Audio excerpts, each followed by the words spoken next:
Hi hello guys, welcome to our channel. ఈ సీజన్లో most under rated contestants ఎవరైనా ఉన్నారు అంటే అది పృథ్వీరాజ్ శెట్టి అని చెప్పడంలో ఎలాంటి అతిశయోక్తి లేదు. కేవలం కోపం ఒకటే అతనిలో చెడు లక్షణం, కానీ మిగిలిన సమయంలో ఆయన చాలా కూల్గా ఉంటాడు. స్నేహానికి చాలా విలువిస్తాడు. అందరితో మంచిగా మాట్లాడతాడు. టాస్క్లు వచ్చాయంటే చాలు పులిలా రెచ్చిపోయి ఆడతాడు. పృథ్వీని ద్వేషించే వాళ్ళు కూడా ఆయన ఆట తీరును మెచ్చుకొని తీరాల్సిందే, అలా కసిగా ఆడతాడు. అయితే పృథ్వీకి ఈ సీజన్ మొత్తం దురదృష్టం మామూలుగా వెంటాడలేదు.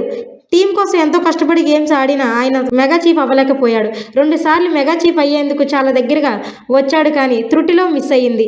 ఇకపోతే అతను పడిన కష్టాలకు టికెట్ ఫినాలే టాస్క్లో టికెట్ దొరికే ఫినాలే వీక్కి చేరుకోవాలని ఇతని అభిమానులు కోరుకున్నారు.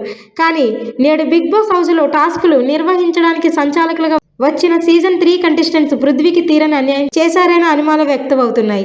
ఎందుకంటే మొదటి టాస్క్లో పృథ్వీ అద్భుతంగా గేమ్ ఆడి 2వ స్థానానికి నిలిచాడు. 2వ టాస్క్లో కూడా ఆయన చాలా బాగా ఆడాడు. కానీ సంచాలక్స్ మాత్రం పృథ్వీకి బ్లాక్ బ్యాడ్జ్ ఇచ్చి టికెట్ ఫినాలే టాస్క్ నుండి తప్పించినట్లు తెలిసింది. సంచాలక్స్ తీసుకున్న ఈ నిర్ణయానికి హౌస్మేట్స్ మొత్తం విచారాన్ని వ్యక్తం పరిచినట్లు సమాచారం.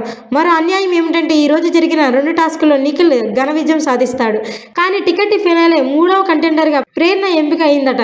లెక్క ప్రకారం టాస్కులు గెలిచిన వాళ్ళు కంటెండర్ అవ్వాలి కదా, ప్రేరణ ఎందుకు అయ్యింది అనేదే ఎపిసోడ్ చూస్తే కానీ అర్థం కాదు.